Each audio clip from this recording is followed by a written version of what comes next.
नमस्कार दोस्तों, क्राइम तक में आपका स्वागत है। कानूनी कहानी में मैं पूनम शर्मा फिर आपके साथ हाजिर हूँ। आज की कानूनी कहानी में बात करेंगे कि अगर पुरुष घरेलू हिंसा का शिकार हो रहे हैं तो बचाव के क्या क्या उपाय उनके पास हैं। अक्सर कई आपके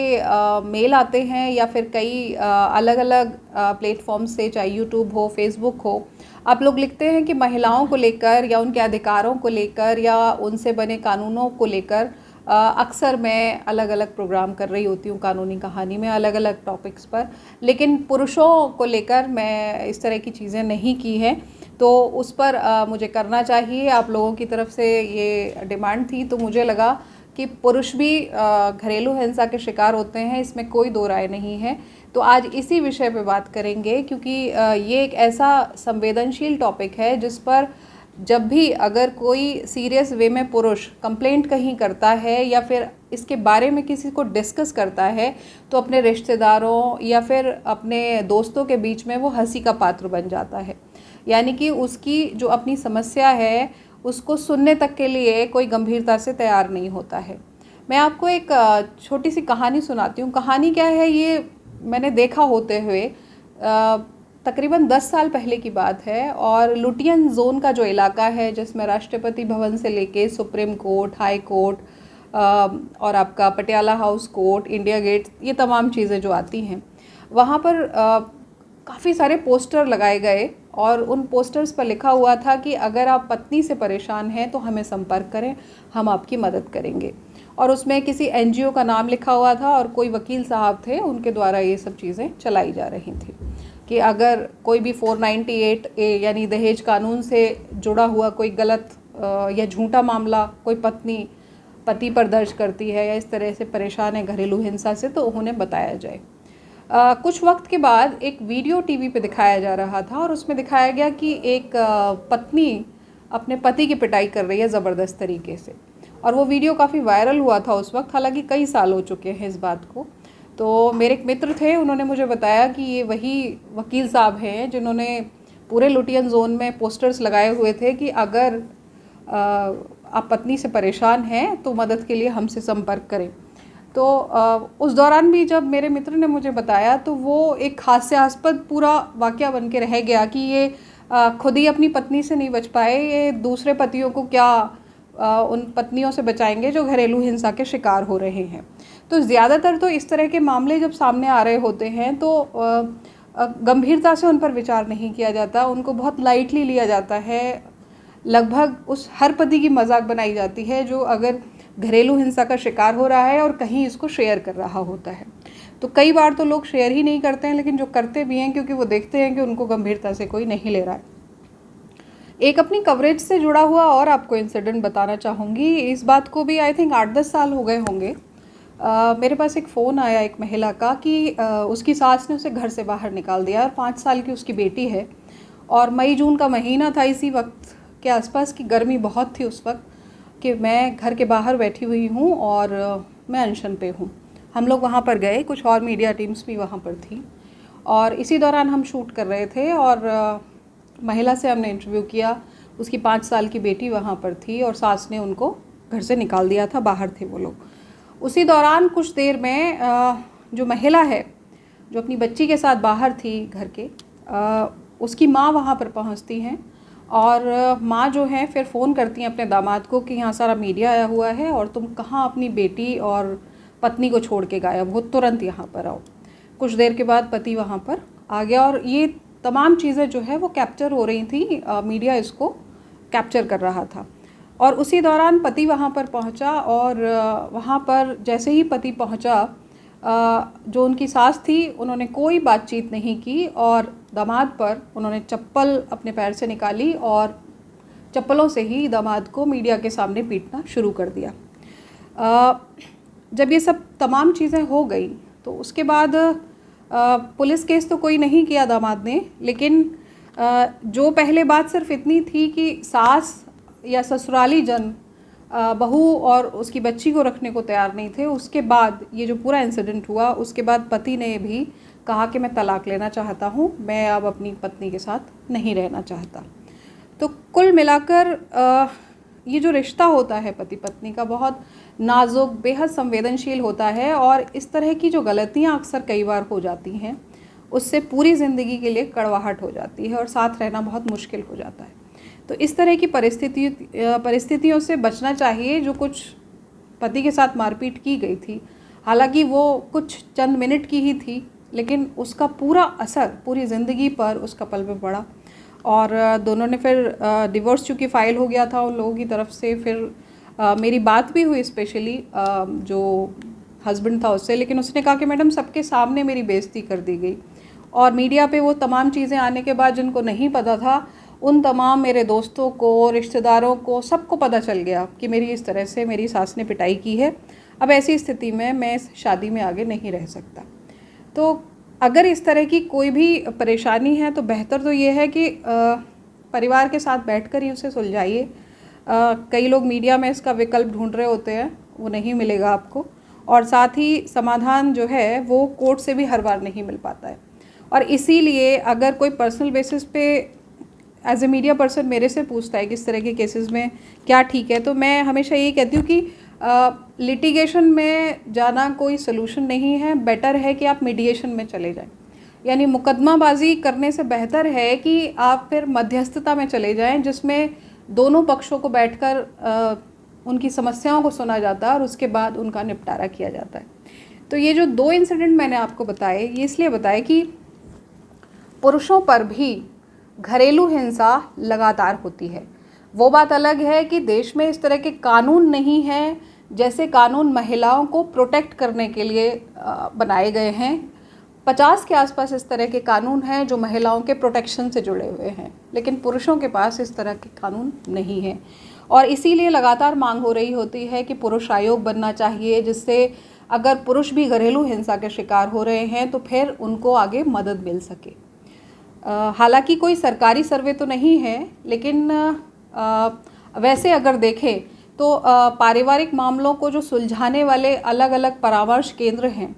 उनमें जो 100% शिकायत आती हैं उनमें से 40% शिकायत पुरुषों से जुड़ी हुई होती हैं। यानी कि वो महिलाओं की घरेलू हिंसा के शिकार हो रहे होते हैं वो 40% पुरुष। तो ये एक बहुत बड़ा आंकड़ा है। और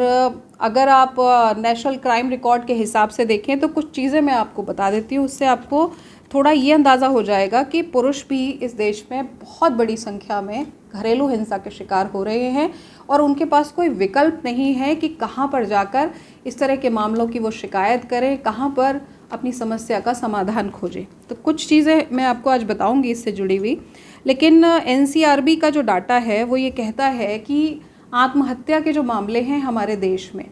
वो जितनी आत्महत्या महिलाएं करती हैं, पुरुष उससे 2 गुना ज़्यादा आत्महत्या करते हैं। इसका कारण जो है निकल के जो आया है ज़्यादातर पुरुषों के आत्महत्या करने के पीछे, उसमें भी ये कि वो किसी फोरम में अपनी शिकायत नहीं कर पाते और जब सब तरफ से निराश होते हैं तो फिर उनको लगता है कि शायद आत्महत्या ही बेहतर विकल्प होगा। तो हालांकि 100% जो मामले आत्महत्या से जुड़े हुए हैं पुरुषों की, वो सभी घरेलू हिंसा से नहीं हैं जुड़े हुए, लेकिन उसमें भी काफ़ी बड़ा आंकड़ा है जो घरेलू हिंसा के शिकार होते हैं और इस तरह से आत्महत्या कर रहे होते हैं। दूसरा, अलग अलग एजेंसीज़ जो कर रही होती हैं अपने सर्वे, ख़ासतौर से जो NGOs वगैरह कर रहे होते हैं, उसमें ये पाया गया है कि 3 साल की शादी में कम से कम 90% जो पुरुष हैं उन पर एक बार घरेलू हिंसा ज़रूर हुई है, वो इसका शिकार ज़रूर हुए हैं, 90% जो पुरुष हैं। इसके अलावा 2016 का एक NCRB का यानी नेशनल क्राइम रिकॉर्ड ब्यूरो जो है उसका एक आंकड़ा है जो ये कहता है कि 2016 में घरेलू हिंसा के जो मामले थे महिलाओं द्वारा पुरुषों पर जो दर्ज कराए हुए वो 13,809 थे और उनमें से जब कन्विक्शन हुई तो सिर्फ तकरीबन 1,000 मामले जो थे उनमें कन्विक्शन हुई। तो आप सोचिए कि तकरीबन 14,000 के आसपास मामले हैं और उनमें से 1,000 मामलों में ही कन्विक्शन हुई, बाकी में लोग छूट गए। बाकी में जो छूटे हैं, ऐसा नहीं है कि सभी निर्दोष रहे होंगे, लेकिन ये जो आंकड़ा है ये बताने के लिए काफ़ी है कि काफ़ी बड़ी संख्या इस तरह के जो मामले हो रहे होते हैं महिलाओं की तरफ से दर्ज, वो काफ़ी हद तक झूठे भी होते हैं, पुरुषों को फंसाने के लिए भी होते हैं। घरेलू हिंसा के जो शिकार हो रहे होते हैं लोग, उनको कहीं ना कहीं कोई रास्ता नहीं मिल रहा होता है। अगर महिलाओं को वो उनकी बात अगर नहीं मान रहे हैं तो ख़ास तौर से जो दहेज कानून है 498A, उसका बहुत दुरुपयोग हो रहा होता है। और सुप्रीम कोर्ट तक जो सर्वोच्च अदालत है हमारे देश की, उसने ये कह दिया है कि 498A या इस तरह का जो और दो एक चीज़ें हैं या बलात्कार से जुड़े हुए जो मामले हैं, वो एक तरीके की लीगल टेररिज्म है। मतलब कानूनी आतंकवाद है जो लोगों को डराने के लिए महिलाओं की तरफ से झूठे मुकदमे की शक्ल में दर्ज करा दिया जाता है। सुप्रीम कोर्ट ने यहाँ तक बोल दिया है इस तरह के मामलों में कि अगर 498 कोई महिला अपने पति पर लगाती है, ससुराली जनों पर लगाती है, तो ऐसा नहीं होना चाहिए कि पुलिस तुरंत ही पूरे के पूरे परिवार को गिरफ्तार कर ले, बल्कि सबसे पहले उसे पति से पूछताछ करनी चाहिए। अगर ज़रूरत है तो गिरफ्तारी उस मामले में पति की हो, लेकिन ऐसा नहीं होना चाहिए कि पति के 80 साल के 75 साल के माता पिता हैं उनकी गिरफ्तारी उसमें कर ली जाए, या जो रहते ही नहीं हैं साथ में देवर या फिर ननद, उनको भी फंसा दिया जाए। तो इस तरह के मामले तो लगातार सामने आ रहे हैं। अब सवाल ये है कि बचाव के क्या उपाय हैं आपके पास। पहली चीज़ तो ये कि पुरुषों को लेकर अभी तक हमारे देश में जो आज की स्थिति है, वो प्रोटेक्शन को लेकर उनकी कोई ऐसा कानून हमारे देश में अलग से नहीं है। लेकिन कुछ कुछ उपाय ऐसे ज़रूर हैं जिनकी मदद लेकर अगर महिलाएं कोई इस तरह का 498 हुआ या बलात्कार से जुड़े हुए मामले हुए या अप्राकृतिक यौन संबंध हुए, इस तरह की चीज़ों में अगर मुकदमे दर्ज करा रही हैं, तो कैसे आप बच सकते हैं या कोर्ट में किस तरीके से अपना पक्ष रख सकते हैं, उसको लेकर है। एक तो हिंदू मैरिज एक्ट हमारा ये कहता है कि जब भी कोई पति घरेलू हिंसा का शिकार इतना ज़्यादा हो चुका है कि वो अपना मानसिक संतुलन खोता जा रहा है और उसको ऐसा लगता है कि अब घर में पत्नी के साथ रहना संभव नहीं है, तो ऐसी स्थिति में सेक्शन 10 जो है हिंदू मैरिज एक्ट का, उसमें जुडिशल सेपरेशन जो है वो कोर्ट अलाउ करता है। तो अगर पति की तरफ से घरेलू हिंसा को आधार बनाकर, क्रूएलिटी को आधार बनाकर पत्नी से सेपरेशन मांगा जाता है, तो उसमें कोर्ट तमाम चीज़ों को देखता है और कोर्ट को ऐसा लगता है कि अगर कोर्ट ने ये जो जुडिशल सेपरेशन है उसको अलाउ नहीं किया तो पति के साथ कुछ भी गलत हो सकता है या फिर पति खुद भी अपने साथ कुछ गलत कर सकता है। अगर वो इतना मानसिक रूप से परेशान हो चुका है तो फिर ऐसी स्थिति में 1 साल के लिए पति और पत्नी को अलग रहने का कोर्ट की तरफ से निर्देश दिया जाता है। 1 साल की अवधि के बाद दोबारा कोर्ट इसमें बुलाता है और कोर्ट को अगर लगता है कि ये अवधि बढ़ाने की ज़रूरत है तो वो बढ़ा दी जाती है, और अगर उसके बाद दोनों पति पत्नी को लगता है कि हम लोग साथ रह सकते हैं, 1 साल के दौरान हमें अपनी अपनी गलतियों का अंदाज़ा हो गया है, तो फिर ऐसी स्थिति में जो जुडिशल सेपरेशन है वो आगे कंटिन्यू नहीं होता है। लेकिन इसमें टर्म्स कंडीशन लगभग तलाक जैसी ही होती हैं, लेकिन तलाक नहीं होता है। तो एक तो ये उपाय है आपके पास। दूसरा जो उपाय है आपके पास वो ये कि मान लीजिए 498A में कोई झूठा मुकदमा पत्नी ने आप पर दर्ज करा ही दिया, तो स्थिति अब कैसे आप सुधार सकते हैं। तो उसमें पुलिस का जो जांच अधिकारी है उसको सही सही चीज़ें आप बताइए कि पत्नी ने ये झूठा मामला आप पर क्यों दर्ज करवाया है। अगर कोई घरेलू हिंसा से जुड़ी ऐसी चीज़ आपके पास मौजूद है जो पत्नी द्वारा की गई है आप पर या आपके परिवार पर, तो वो आप शेयर कर सकते हैं। और ऐसी स्थिति में पुलिस का जांच अधिकारी अगर आपकी तमाम चीज़ों से संतुष्ट होता है तो वो अपनी इन्वेस्टिगेशन रिपोर्ट जब कोर्ट में देता है तो वो कहता है कि ये मुकदमा झूठा है और इसको बंद किया जाए। तो ऐसी स्थिति में अगर कोर्ट कन्विंस हो जाती है पुलिस की जांच से तो बहुत सारे मामलों को बंद कर दिया जाता है। या मान लीजिए पुलिस ने भी रिपोर्ट आपके खिलाफ दे दी, उसके बाद फिर ट्रायल चला, ट्रायल के दौरान जो तमाम चीज़ें आपके पास हैं वो आपने कोर्ट को बताई। अगर कोर्ट तमाम उन चीज़ों को लेकर कन्विंस हो गया, जो आपके पास सबूत हैं या जो भी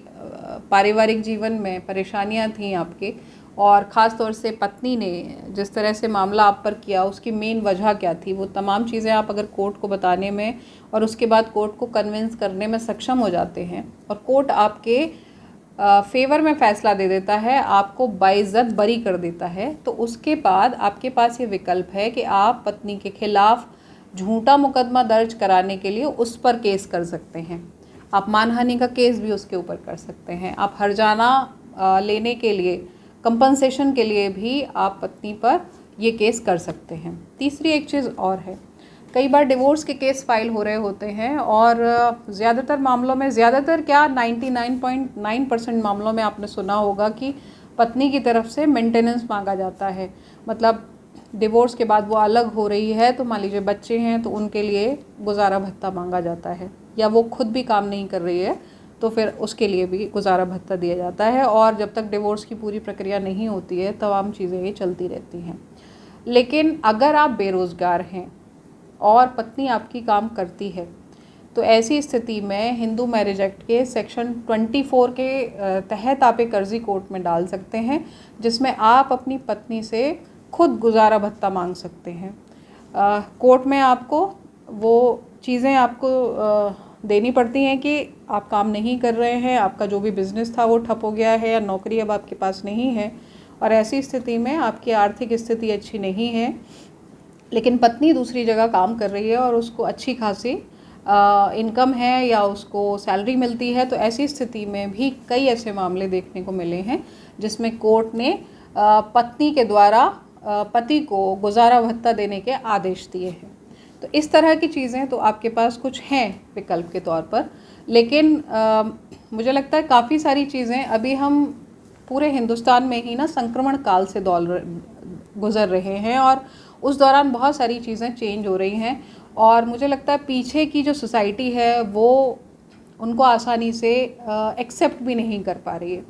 एक तरफ कुछ ही दिन पहले अभी मैंने खबर कवर की थी कि जो महिलाएं हैं वो कह रही हैं कि सेना में उनको परमानेंट कमीशन नहीं दिया जा रहा कोर्ट के आदेश के बावजूद भी, और कोर्ट ने फिर दोबारा आदेश किया है सेना को कि महिलाओं को मेडिकल के आधार पर रिजेक्ट ना किया जाए बल्कि उनको उनका अधिकार दिया जाए और उनको परमानेंट कमीशन पुरुषों की तरह ही दिया जाए, क्योंकि हिंदुस्तान में नागरिकों को बराबर का दर्जा है। और दूसरी तरफ पुरुष ये मांग कर रहे हैं कि वो भी घरेलू हिंसा के शिकार हो रहे हैं, ऐसे में एक पुरुष आयोग होना चाहिए या महिलाओं के द्वारा जो उन पर घरेलू हिंसा हो रही है उनसे पुरुषों को भी प्रोटेक्शन देने के लिए जो एक्ट हैं वो उस तरह के होने चाहिए जैसे महिलाओं के लिए हैं। तो इक्वलिटी की बात कानून में तो है, लेकिन अगर ग्राउंड रियलिटी देखें तो आज भी इक्वलिटी बहुत सारी जगह नहीं है। कुछ जगह महिलाएं इसकी मांग कर रही हैं, कुछ जगह पुरुष इसकी मांग कर रहे हैं। लेकिन कोई भी सोसाइटी तभी जो है आगे बढ़ती है जब सभी नागरिक जो हैं उनको बराबर के अधिकार मिलते हैं। तो ऐसे में महिलाएं जो हैं उनकी स्थिति पिछले 60-70 साल में आज़ादी के बाद ख़ास तौर से काफ़ी बदली है। वो शिक्षित हुई हैं, उनको अपने कानूनी अधिकार पता हैं और वो खुद आर्थिक रूप से भी संबल हुई हैं। पहले ये स्थिति नहीं थी और ऐसी स्थिति में उनको जो कानूनी अधिकार मिले हैं उसका वो उपयोग भी करती हैं ज़रूरत आने पर, जो पहले नहीं होता था। एक वक्त था कि जब सती प्रथा जैसी चीज़ें हमारे देश में थी, लेकिन आज वो पूरी तरह से ख़त्म हो गया है। तो मुझे लगता है कि जिस तरह से महिलाओं ने अपने कानूनी अधिकार का इस्तेमाल भी किया है और साथ ही जो कानून उनको उनके प्रोटेक्शन के लिए मिले उनका दुरुपयोग भी बहुत सारी महिलाओं के द्वारा किया जा रहा है, उसे रोकने के लिए भी आज नहीं तो कल सरकार को कुछ ना कुछ ऐसा विकल्प ढूंढना पड़ेगा जिससे पुरुष इसके शिकार ना हो। लेकिन जब तक अभी ये स्थितियां नहीं हैं तब तक लगातार पुरुष जो हैं वो आंदोलन कर रहे हैं, ठीक वैसी स्थिति में जैसे महिलाएं कभी अपने अधिकारों के लिए आंदोलन करती थी। तो उम्मीद ये रहनी चाहिए कि इक्वालिटी जो है वो बनी रहनी ज़रूरत है और जब तक ये इक्वालिटी नहीं आएगी तब तक संघर्ष जो है वो दोनों के बीच में ख़त्म आसानी से नहीं होता है। लेकिन ख़ास तौर से अगर घरेलू मामलों की बात करें तो महिलाएं जो हैं वो माना जाता है कि एडजस्ट चीज़ों को आसानी से कर लेती हैं। शायद यही वजह है कि शादी होने के बाद एक महिला ही पुरुष के घर आती है और पूरी ज़िंदगी उसके साथ ताउम्र रहती है। दूसरी तरफ जो पुरुष है, हालांकि ऐसा नहीं है कि पुरुषों का झगड़ा अपनी माँ से नहीं होता, बहन से नहीं होता या बेटी से नहीं होता, लेकिन उनके साथ ना पैदा होने के साथ ही आपका हर दिन, हर महीने, साल एक रिश्ता इमोशनली डेवलप होना शुरू हो जाता है और आप उनके साथ उनकी गलतियों को या तो नज़रअंदाज कर देते हैं या माफ़ कर देते हैं। और उसके बाद कहीं ना कहीं फिर चीज़ें एडजस्टमेंट की शक्ल में एक दूसरे की आनी शुरू हो जाती हैं। शादी के रिश्ते में दो वयस्क लोग अलग अलग पारिवारिक पृष्ठभूमियों से आते हैं और उसमें दोनों ये चाहते हैं कि एडजस्टमेंट दूसरे की तरफ से हो। और अपने व्यक्तिगत अनुभव से मैं कह सकती हूँ, जो मैंने कोर्ट्स कवर किए हैं और मैट्रिमोनियल केसेस जिस तरह से आ रहे होते हैं, उसमें 50% से ज़्यादा जो मामले होते हैं जो पारिवारिक डिस्प्यूट से जुड़े हुए होते हैं शादियों में, वो सिर्फ एडजस्टमेंट ना होने की वजह से होते हैं। उसमें भले ही दहेज का मामला डाल दिया गया हो, लेकिन एक दूसरे के साथ जो एडजस्ट नहीं होने की कहीं ना कहीं हट है, वो एक बड़ा कारण होती है। तो कोशिश ये करनी चाहिए कि इस तरह के मामलों को अगर घर पे बैठ के या फिर जिन लोगों को आप जानते हैं घर के अलावा भी इधर उधर जानकार जो आपके लोग हैं, उनके साथ बैठ के उनको रिजॉल्व किया जाए। क्योंकि ये मामले जितने ज़्यादा बढ़ते हैं, लिटिगेशन में जाते हैं, उतनी ही कड़वाहट बढ़ जाती है और फिर दोबारा रिश्तों में उतनी मजबूती देखने को मिलती भी नहीं है। तो आज की कानूनी कहानी में इतना ही। कल आपसे फिर मुलाकात होगी, तब तक के लिए नमस्कार।